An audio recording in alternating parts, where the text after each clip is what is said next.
എഫേസോസുകാർക്ക് എഴുതിയ ലേഖനത്തിൻ്റെ 6-ാം അധ്യായം 10 മുതലുള്ള വാക്യങ്ങളിൽ ആത്മീയമായ ഒരു സമരത്തെക്കുറിച്ച് വിശുദ്ധ പൗലോസ് അപ്പോസ്തലൻ നമുക്ക് പറഞ്ഞു തരുന്നുണ്ട്.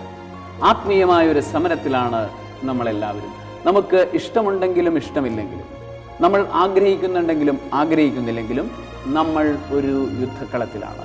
ആരുമായിട്ടുള്ള യുദ്ധമാണ് എന്ന് ചോദിച്ചാൽ, പൈശാചികമായ തിന്മകളുമായിട്ട്, പൈശാചികമായ ശക്തികളുമായിട്ട്, അവൻ്റെ സാമ്രാജ്യവുമായിട്ടുള്ള ഒരു യുദ്ധത്തിലാണ് ഓരോ ക്രിസ്ത്യാനിയും. മാമോദീസ വെള്ളം തലയിൽ സ്വീകരിച്ചിട്ടുള്ള ഓരോ ക്രിസ്ത്യാനിയും ഈ ആത്മീയമായ സമരത്തിലാണ്. പ്രിയപ്പെട്ട ദൈവജനമേ, നമുക്ക് ഈ ഒരു സത്യം മറക്കാതെ നമ്മളുടെ ഹൃദയത്തിൽ വയ്ക്കാം.